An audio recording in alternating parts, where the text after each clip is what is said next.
What's going on, everybody? What's going on? It's your boy Deonte Burden, aka Mr. Short Dollar himself. What's going on? Morning, everybody. Got a quick live feed. What I want to do with you guys today. Right now, we're streaming live on Facebook, YouTube, Instagram, LinkedIn, TikTok, and Twitter. What's up? I am Virgo. That's what I'm talking about. What's going on, Breen? How you doing? Listen, guys. I want to have a quick live feed with you guys because I get asked a lot because this time of year we're near the end of the year.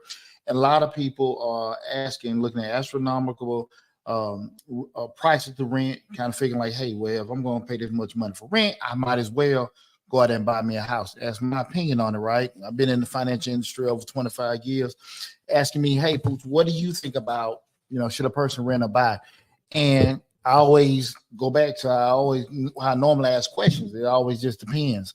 And what I want to do today is have a discussion with you guys. When you're asking that question, should I rent or buy a home? Some of the key considerations that you need to take upon yourself to help with your process elimination, because far too often you see a lot of information that people give you. You can look on the internet and people will say, hey, this, you should go buy a house. Now's the time to go buy a house and do things like that. Or you should be renting. It doesn't make sense because the rate's too high. What I want to do is just go through a list of different things that you should consider in regards to try and decide if you should rent or be renting a home, or you should just do a purchase of a home, with it. So we're going to go through it. Feel free. You got any questions, anything like that, ask your questions and everything. And, we have a good discussion in regards to that because, again, a lot of people, what's going on, Chris? A lot of people are asking me that in regards to, like I say, rent is sky high right now, right? But then also home prices. So you just figure out, what do? You just go, get your damn cardboard box and go live on the side of the road, So with that said, I want to have an open discussion in regards to, what you need to be doing. Should you be renting or buying? Some of the key considerations. Like I said, now, like I said, we're streaming in on Facebook, YouTube, Instagram, LinkedIn, and TikTok and Twitter. If you're looking at us on Instagram and TikTok, you're not on the regular live. You got the live feed going, but you don't have the same one that you have when I'm looking at it on through the StreamYard. So, but still, regardless, feel free. If you got any questions about what the subject matter, what we're talking about, feel free to ask. And when we start talking about deciding whether you should rent or buy a home with significant financial decision, this depends on several factors.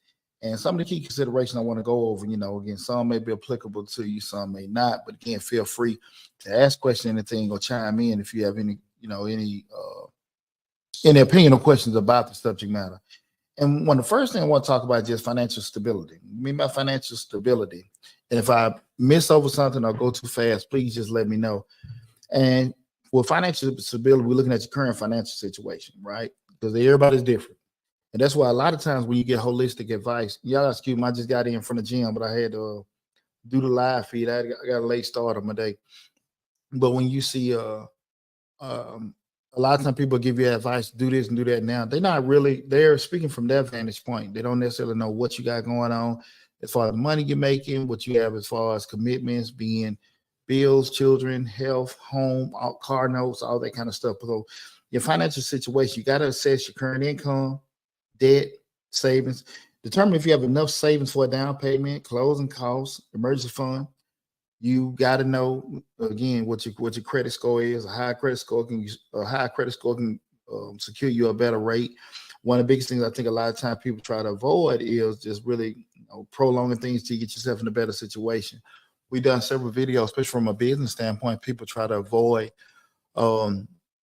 using their personal credit with everything. But I always be honest with people in regards to when you don't want to use your personal credit, it's not normally going to be advantageous for you because, again, most of the times, lender, even on a business loan where the actual loan won't hit your personal credit, it'll hit the Social Security number or the tax ID number of the business, but they still need to have somebody there to run it through, for purposes just in case a loan get defaulted on. And when you avoid that, the deal is not going to be as beneficial to you, i.e. higher rates, i.e. shorter terms, things like that, not going to be beneficial to you. So you got to be able to be realistic with your credit score. And if you have credit challenges, it's not a mission of defeat. You just got to look at where you're at. That's what we're talking about now. Make that current assessment. Like, I'm here now. This is where I want to be in 6 months. This is where I need to be in a year.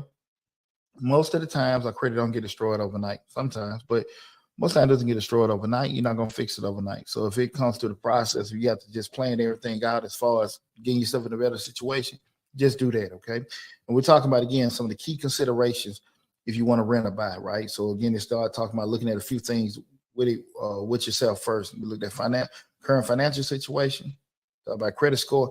Another is the market conditions. And you just got to research the real estate market in the area you're interested in. Is it a buyer's market? Is it beneficial to be doing it? People when price just done shot up. What is it? Because at the end of the day, sometimes you can look over trends with certain things like, hey, it doesn't make it affluent because the price is high. It might just be the price high because we're going through that hyperinflation. And you got to be savvy enough and take your time and don't go off emotions and buy something. You're like, look, man, I know it's just overpriced right now with doing it. Regina Jackson, please send your contact information. All the information, and if you look in the description, so if you're looking on YouTube, all our contact information from the phone numbers, the office number, everything is in the description section of the video. So if you're looking at all contact information is in the description section of the video. So you'll be able to see that. And guys, the main hub is the Mr. Short Dollar YouTube channel where we cover personal finance, entrepreneurship, investing in real estate. No matter what platform you're looking at, be it Instagram, Facebook, or TikTok, go to the Mr. Short Dollar YouTube channel. You can just Google Mr. Short Dollar. You see my big head pop up. Subscribe to the channel. We got over 800 videos with a lot of great information. Got an active grant playlist with over 150 grant opportunities for you guys to take advantage of. But definitely go to Mr. Short Dollar on YouTube. Subscribe to the channel. But every video in the description section of every video is our contact information. So definitely, go there and check that out. But again, we start talking about the financial stability, the market conditions. You gotta take time to, again, assess, not a moment in time where it's like, hey, this is a hot market, people are buying and stuff. And then the things settle down. Like, okay, cool. This is just something because, where we at in the economy right now, where, things deflate. There are a lot of people that bought houses in the past, let's say 15 months, they were overpriced. And as rates continue to increase, prices are going to go down because people are not going to be able to afford the cost. So a house that was selling for $350, whereas the rate might have been 6%, say this time last year, right? Six, what rate were like 5.5. But just say with your loan attached, you might got a home for $300,000 at 6.5, 7% this time last year.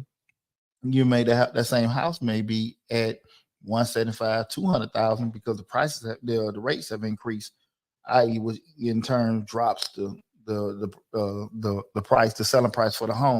And that's the whole point of the Fed raising rates. That's their job. They to regulate the economy and everything. So that's their job, to actually raise the rates when they see the inflation or the price increases coming in. The Fed Reserve rate, you see Jerome Powell come up there where they're assessing where we at in the economy. So if they say, hey, listen, prices are not dropping, inflation is still there, they'll increase the rates, which makes people reluctant to buy because it's going to cost too much, which turn around makes the prices drop because people are not out there buying things. And so if you turn around and buy a particular what's up, Dre? You turn around and buy a property now with the rate so high, again, and don't be surprised if especially if rates continue to increase, if the price is going to the actual selling price is going to drop. And you can easily be in a situation where you're buying a home now that may be overpriced, 10, 20, 30, 40, $50,000. And it just varies from market to market. So I just really want you guys to make sure you assess the market conditions, what's going on with everything. Even if you say, hey, this is going to be our dream home, we're just going to be in a transitional phase, we're just going to stay here for a couple of years or whatever, you want to make sure that you do have some kind of intro, outro, if you want. Because like I said, sometimes you may say, I just want to live here forever. But a lot of times when you get in a situation like that, you may say, hey, we can do this. If we care to move or leave, you have that option because, it's not, you didn't buy it at a loss. And a lot of people have done that over the past year. And you hope that over time, because we know traditionally with real estate, the value does increase over time. So even if you did get it overpriced, it'll probably catch up in the next couple of years. Not now, but it would, because it's you don't buy a home with negative equity, on purpose. Sometimes, depending on, I guess, what the deal is, but for the most part, you wouldn't do that. But that's why we want to be able to assess those market conditions and don't go off impulse. We want to go off research, right? So again, that financial stability of you, the market, credit score, all that kind of stuff need to be assessed first. We're talking about should I rent or buy, and some of the key considerations you need to take first. The second thing is, what's your long-term plans, right? What's your long-term plans, right? Duration of stay. If you plan to stay in the area for a short period of time, rent might be the more economical due to flexibility if it offers, right?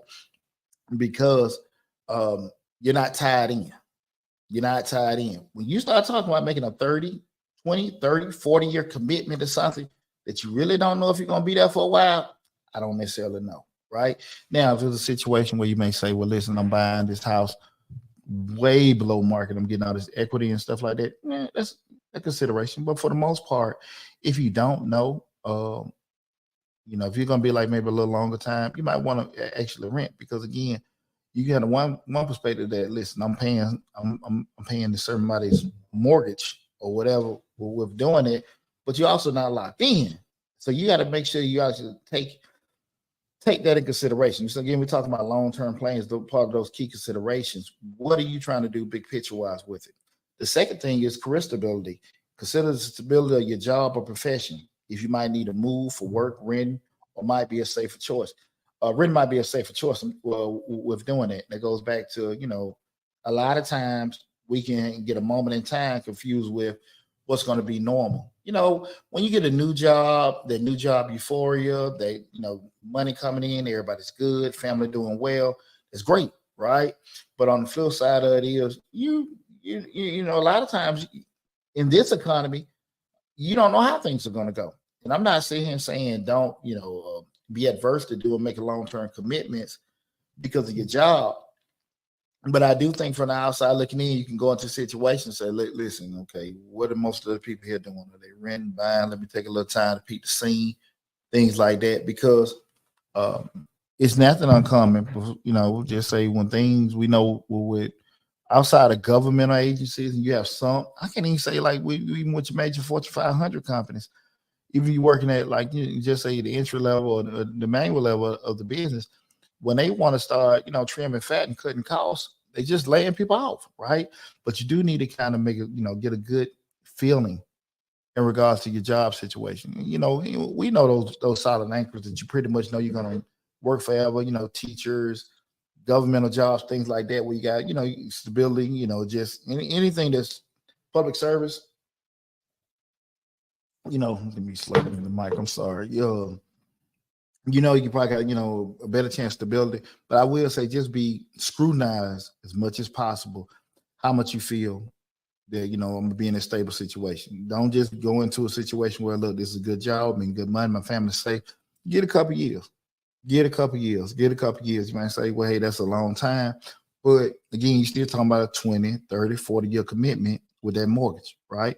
It's not a right way or a wrong way of doing anything. But again, we're talking about key consideration that you need to think about in making your decision if you should rent or buy. And we start talking about just that career stability. You want to kind of, if you're not for sure, just keep renting for a little bit. It's my personal opinion, okay? But would you purchase anything like that if you've been at a job for a year or so and you don't really, again, outside of some stable field, i.e. government, i.e. something that hey, pretty much pension related, I don't necessarily know if I'll do that, okay? Other thing is family plans. Think about your family plans. Will your family be expanding? Do you need more space?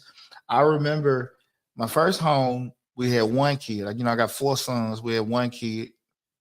He'd be 29 next month. And then when my second son, he's 21, 22, when he came along, it was kind of getting a little tight. It was a 3-bedroom home. When my third boy, which is 19, came, that's when okay, it's time. Time to go. It was getting tighter now. So the starter home perspective was fine then. But as the family started expanding, and I think those one of the key considerations we have when you're looking at a home, my personal opinion, I don't necessarily know if you need to buy a 4 or 5 bedroom with a newborn, right? I don't know. You hope to have a big family and everything like that, but you don't necessarily know. But again, if you're in a stable situation, you might say, well, listen, we're going to get here, we're going to expand. But those kind of considerations that I think you need to think about in regards to should I rent or should I buy? Getting those long-term plans, duration of the stay, how long you plan on staying there, your career stability. And lastly, those family plans. What are you guys trying to do big picture-wise? Going to keep it small or you want to grow big? What we want to do? And where are y'all in that process of actually growing this particular family? So again, we want to just be looking at these particular things. And again, guys, I understand. That's why I don't do the holistic approach. Now is the best time to do this. I don't believe in that. I believe in everybody has a unique situation. Everybody, has different things going on. You have one way, your best friend, your sibling, all you have different ways from an income, financial constraints, living constraints to take into consideration. So holistically, everything doesn't work for everybody. So again, that's what we're talking about. Should I rent or buy? And some of the key considerations that you guys should take upon.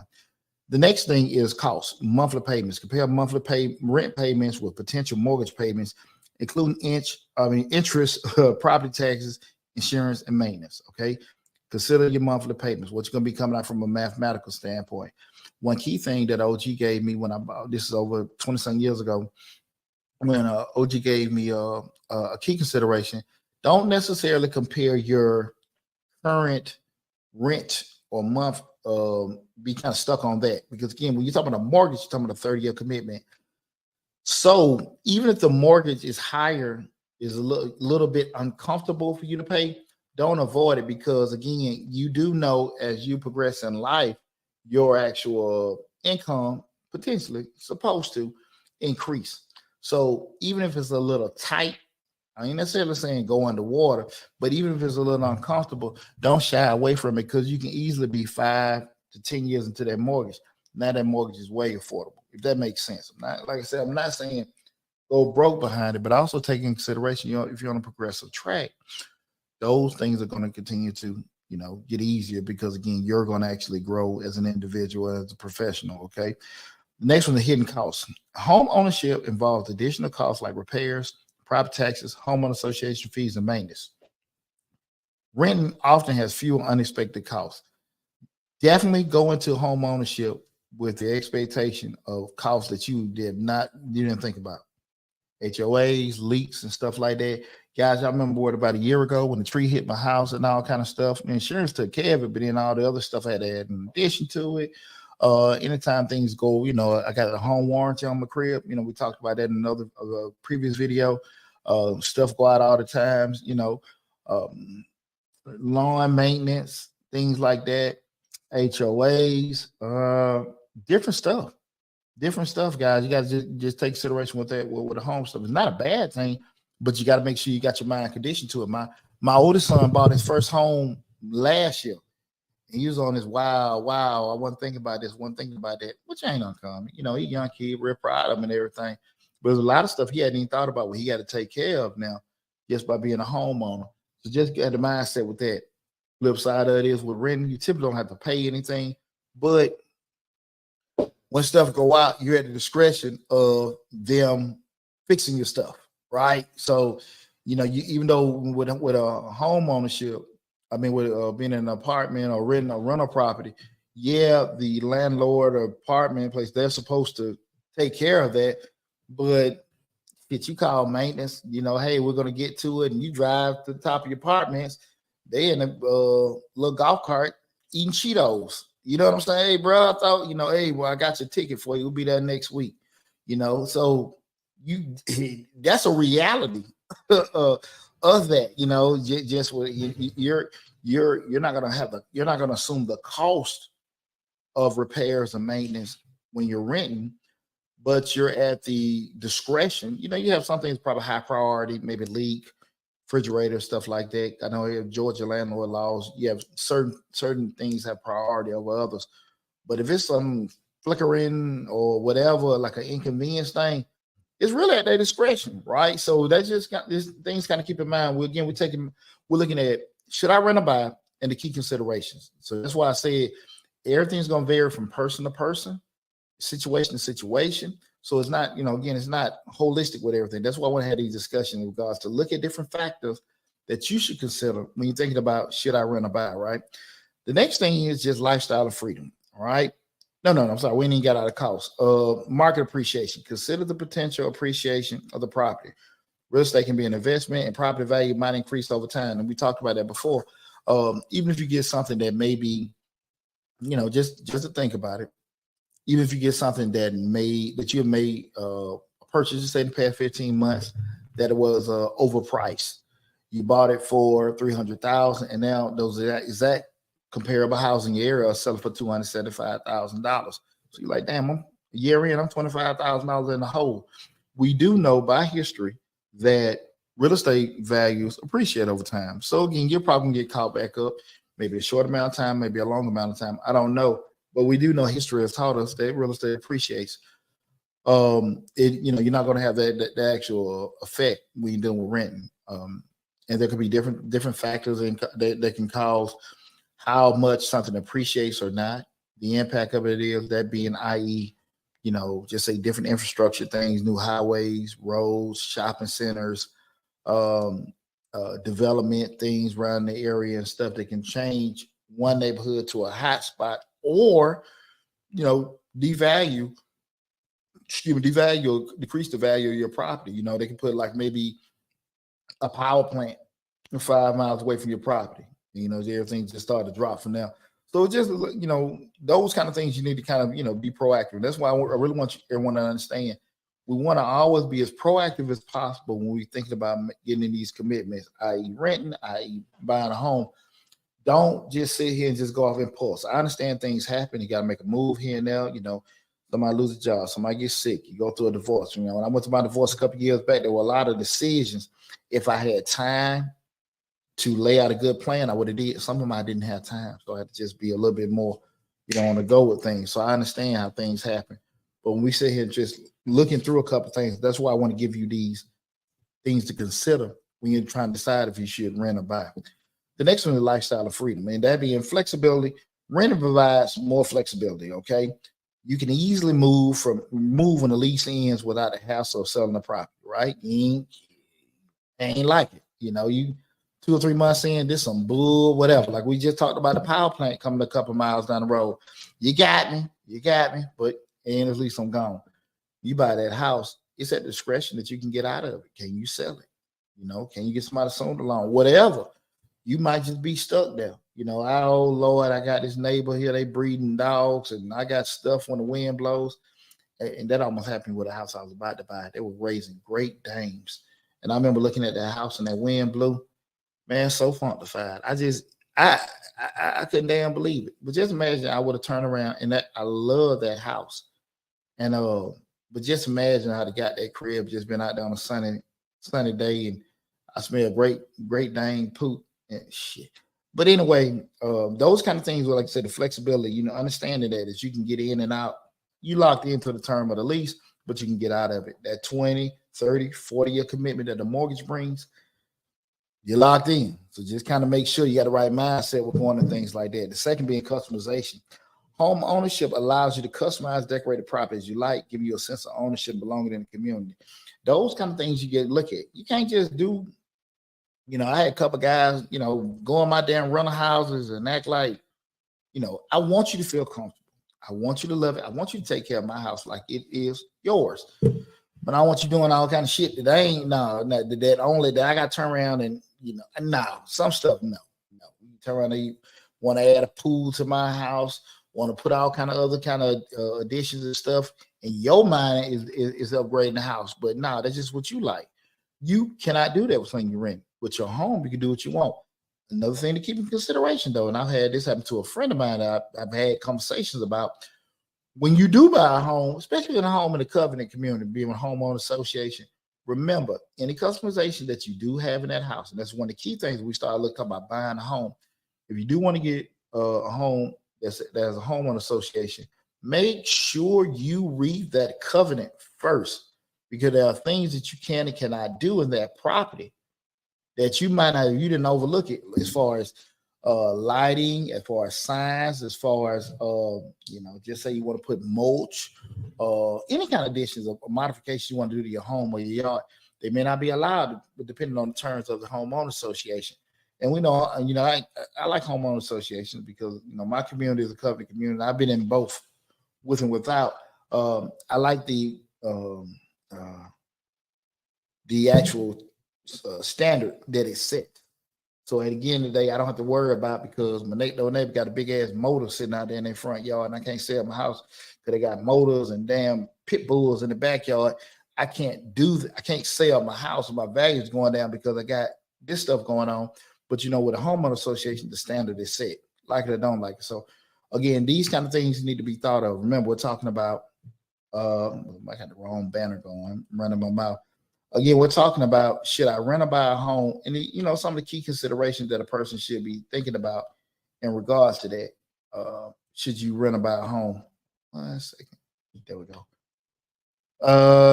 The next one. Again, we're streaming live on Facebook, YouTube, Instagram, LinkedIn, TikTok, and Twitter. Let me put this in the live feed for you guys.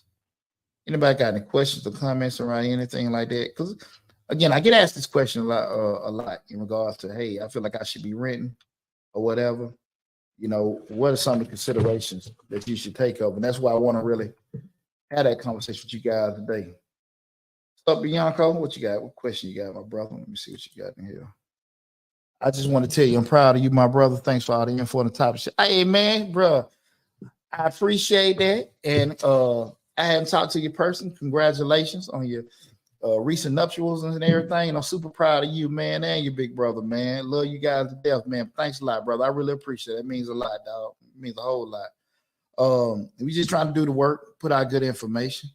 And if you know anybody, as always, guys, y'all know anybody that could benefit, make sure you let them know I'm Mr. Short Dollar on YouTube and spread the word about the YouTube channel as well.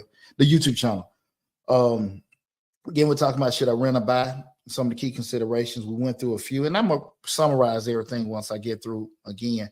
But definitely, whatever platform you're looking on, Facebook, Instagram, TikTok, or Twitter, remember the YouTube channel is the main hub. So if you have to leave or you come in the middle of this, go to Mr. Short Dollar on YouTube. You can Google Mr. Short Dollar. Google it. Subscribe to the channel. You can come back and look at this whole video in its whole entirety. Just in case you got to leave and you came in the middle of it, just always remember that. Go to Mr. Short Dollar on YouTube. Subscribe to the channel. Over 800 videos on the YouTube channel. We got on all platforms over 100,000 followers on all the platforms combined. But definitely go there. You know, there's a lot of great information. Everything's segregated from real estate, finance, grants, entrepreneur, personal finance, all that kind of stuff is on there. So definitely go there to the YouTube channel, take advantage of all the information there. And again, we're talking about key considerations to think about when trying to decide if you should rent or buy. The next one is maintenance and responsibilities. And that's maintenance. And we kind of done maybe cross over a couple of these, you know, in previous things we talked about. But maintenance and responsibility. Homeowners are responsible for maintenance and repairs, which can be costly and time consuming. Telling you with that. Telling you, you got to make sure you're thinking about that prior to. Okay, maintenance, you got to have that in your mind. The leaks, the squeaking, all that kind of stuff, you know. And remember one thing about it: not getting on that stuff early. You know, that being, you know, just a leak or a crack or whatever can cause you a lot more money the later you decide to address it. Okay, we got savvy publicity, PR. Urban real estate or rural real estate is best. It just depends on what you want. And it's kind of, and to that point, the question was asked, urban real estate or rural real estate, which is best? It goes back to what we're talking about, key considerations. You know, you have what number one, we have what we like, right? And then what we say what we like, you know, brick front, 4-bedroom, big yard, no yard, all this kind of stuff. We have what we like and what we want. What we're talking about now is the key consideration to take and kind of to help you with your decision making, because what we like, and then this is what these are the, get this camera together. Oh yeah, there we go. When we look at it, the two ends of the spectrum is what we like and what's available, right? What we like and what's available. And then from that point, we try to have a nice little marriage in between or close to what we like, or, you know, where it makes sense. We're discussing today is these key considerations that really everybody got to look at, because you can be so stuck on I like it and it's available, but a lot of these other stuff, repair costs, lifestyle, all that kind of stuff is impacted in a negative way, and you really ain't enjoying what you got. So that's why I want to have that consideration, because far too often people get into certain situations, renting or buying, and they don't take into consideration because they're looking at what they want and what they got, but not looking at all the other stuff that can have a detrimental impact on it. So that's why we're having this discussion today. I appreciate that question. We're talking about maintenance. Another thing, we talk about maintenance responsibilities, landlord responsibilities. Renters can rely on landlords for repairs and maintenance costs, reducing their responsibilities. But again, as we stated earlier, a lot of things that a landlord is responsible for. You have emergency things, of course, the leaks, refrigerator, supposed to be air conditioning, heater, but a lot of stuff is just kind of like at their discretion. Once they go through that process of elimination, is it priority? If it's not priority, we'll get to it, and we'll get to it when we get to it, right? So you got to kind of take it. That's just being real. If you have actually rented a place before, you know how that can happen, right? You just say your air goes out, middle of the summer. We're down here in Georgia, air go out. And you can call them, and they're going to call somebody to come fix your air. And the issue comes up, everybody they call is booked. So they can't come to you for another 3 or 4 days. They may try to find things to help you, like bring you a fan or something like that to kind of alleviate some of your discomfort. It's possible. But for the most part, shit, it's still just based off of, let me move close to the mic. I'm sorry. It's just be close, really, what was available to them. Now, taking consideration the other side of it, you got your own place, you can call. Hey, you can call Mr. Charlie. And Mr. Charlie can come over there and do the quick fix, charge the free on or whatever needs to be done. You got that flexibility at your house. Or you might be in the same situation. You just can't find any damn body. So those are kind of things we want to look at in regards to just that responsibility thing. But always kind of keep that in mind when you're looking at both. Of course, the landlord has a responsibility for those maintenance and repair costs. But again, even in them situations, you kind of understand what they go through that same little priority thing that you may go through with yourself if you own the home. Like, okay, is it what we call in the Army non-mission capable. Like, hey, it's going to stop the mission. If it stops the mission, we got to get it fixed in. If it's something we can deal with or whatever, we just keep on going. So those kind of things got to be taken into consideration when you're looking at should I rent or buy, with looking at instead of just looking at everything from the actual surface of it. Okay. The next one is local regulations. Again, we're talking about should I rent or buy, is a key consideration. Local regulations, that being rent control. Some areas have rent control laws that limit how much a landlord can increase rent, provide stability for renters. And it's just, some depending on how your community is legislated, those caps are there. We can't charge over this for rent or whatever. I don't necessarily know if it'll be a big availability on things in certain areas, but those kind of things got to be taken into consideration. Zoning laws, zoning laws and restrictions, especially if you plan on making changes to your property. All this stuff need to be taken into consideration. Even local or even state landlord laws. What the landlord, you have a lease that's stated what the landlord would do in certain things, but also it may be certain things that's not stated on there that may protect the actual tenant or protect the particular landlord. It behooves you to know. We know ignorance is not always an excuse for something. We can say, I didn't know, and you generally didn't know. But, in the court of law and certain things like that, that's not, you still can't stand on it with that. So I always got to kind of keep that in mind with doing it. Even with your particular home, it was an abundance of people the past couple of years, because I went to some of these same little seminars. Everybody want to buy doing that damn fix or flip mentality. They want to buy houses, they turn them into Airbnbs and rent them out. So what didn't happen in the past couple of years? People in the communities ain't liking it. They got the damn house next door to them is nothing but a revolving party house. So they had zoning restrictions come out. You can only have so many Airbnbs in certain cities and municipalities. And you can't do that anymore. So you done got into this 20, 30, 40-year commitment, a mortgage on some fix or flip stuff or renting and whatever. And now what you had thoughts of doing, because you might have made a killing for a certain amount of time, you can't even do that anymore. So you got to stay on top and be abreast of what the laws and regulations are. Something like that you can't really get around, but just things to kind of consider when you're doing these kind of things. What would be right, what would be wrong, what would be advantageous for you, not. Because again, there's no excuse for ignorance. I mean, you buy, it behooves you to find out. It behooves you to find out. I always remember when we talk about getting the business deals and doing certain things like that. Always find out why you should not do it. Not to stop you, but to find out, to learn if you can find enough ways to mitigate those losses, mitigate those restrictions where it's not negatively impacting you. Because when you want to get into a particular business, you want to start selling these, creating these, building these, renting out these, all the reasons that you're fine, man, I can make money doing this. All the positives. You always got to find out the negatives, because the negatives may, again, not to scare you. You may you got to equip yourself with the information. What's going on, Pony? My cousin tuning in. What's happening, cuz? How you doing? Appreciate you tuning in too. You got to find that out. You got to find that out. I ain't from the school of thought that, you got to be scared and, don't let folks talk you out of stuff like that. No, it's not that. A wise man going to try to get equipped with as much information as possible, right? Because at the end of the day, once you start spending money, everybody got all the money to gain, but shit, I ain't got all the money to lose. I'm just saying, with that said, it behooves you to become as knowledgeable as possible about certain situations, okay? That's just how that is. When you have those major corporations come in, they want to do a particular deal, they're going to send their risk management, risk assessment team in first to kind of see. They're going to do that market study to find out it's going to be beneficial to them or not. Can we make money here? What the pros and cons? And if the pros are bigger, they'll go in, and start a business or do certain things. And you got the same mentality, right?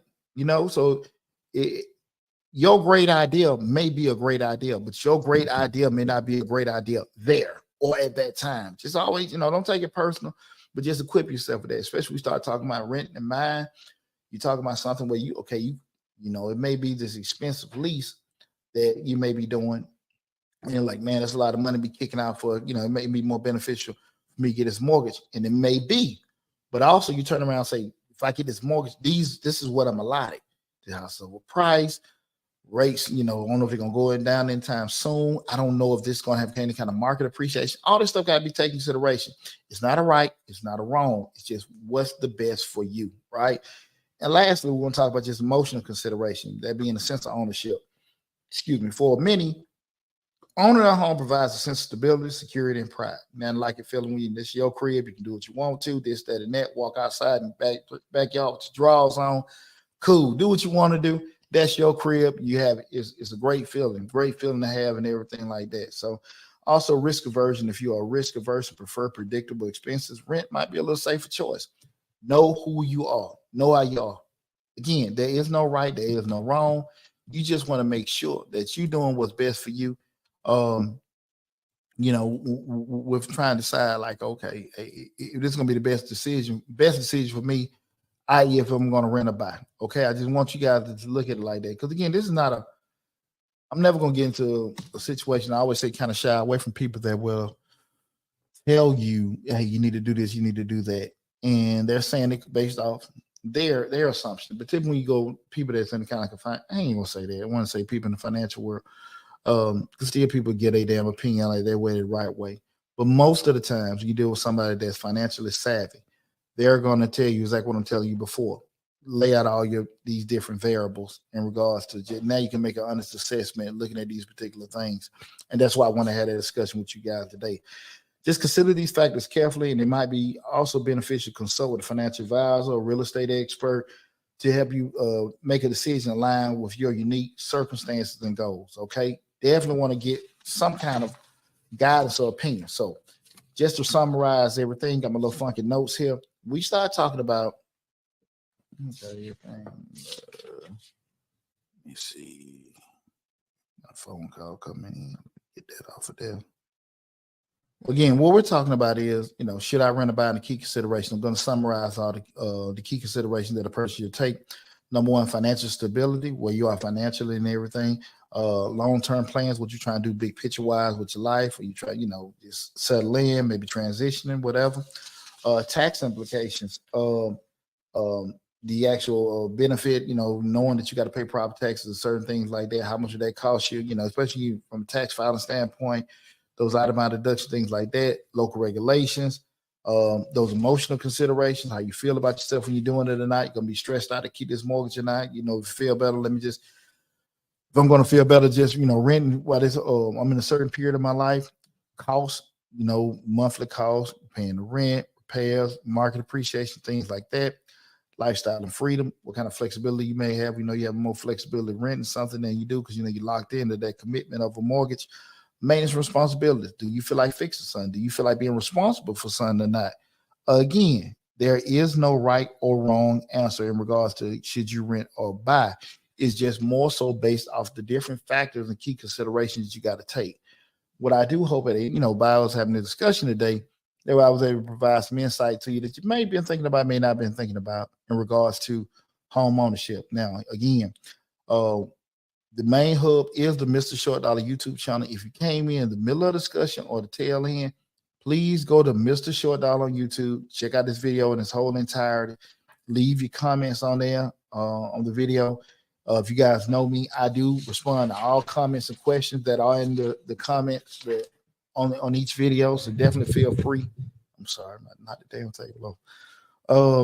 Feel free to leave any kind of questions or comments that you may have and everything. So I appreciate having this discussion with you guys today. We're almost at money in.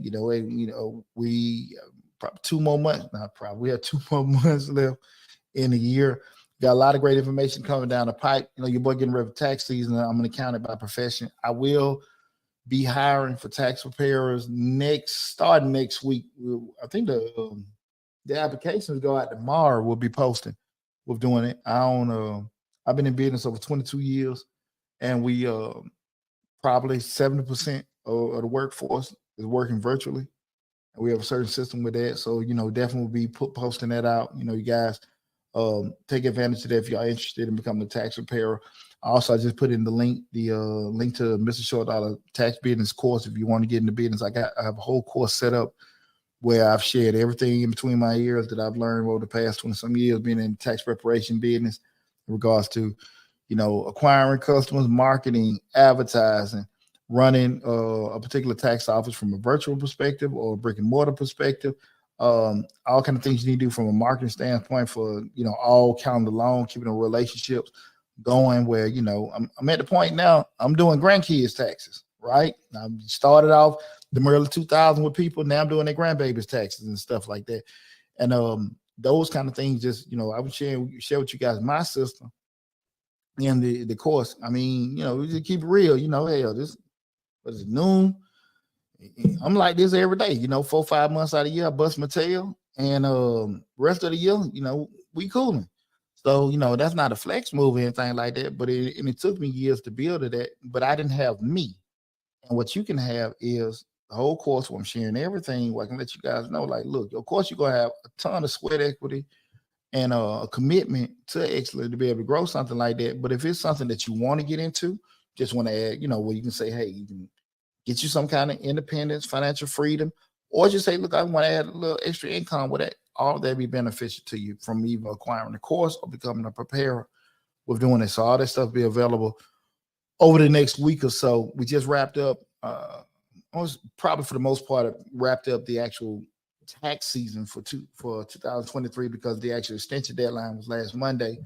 So we got slammed with that in a good way and everything. So I do want to tell everybody that did come to us this year for tax preparation purposes. I really appreciate you guys from the bottom of my heart. Thanks for all the love and support. And thanks for all you guys tuning into, checking us out on social media and all the different platforms. But definitely you get a chance, go to the YouTube channel, which is, like I said, the main hub where everything is there. So definitely go to Mr. Short Dollar on YouTube and take advantage of all the great information. I mean, the information free. Like the courses and all this other tax stuff, yeah, we selling that. But that's 800 videos that, that are free information for you guys to take advantage of. And if you guys know, I charge $210 an hour for a consultant. So I don't talk, I don't work for free. That's stuff that I want to impact because I do know there's a need for a lot of people out here to, that want to become entrepreneurs, that want to become financially independent, things like that. Those videos free. I ain't selling that. You just go there and check it out. You just got to spend your time to sit down and look at the videos and learn the information that's on there. But it's there, right? So go to Mr. Short Dollar on YouTube. Take advantage of great information. Again, appreciate all the love and support. Make sure if you got any questions or anything run across your mind later, go to the YouTube channel, check out this video, and leave your question in the comment section. I say 48 hours, a day or so, I'll be able to respond back. But y'all take it easy. Love you all. Be safe, and I'll talk with you soon.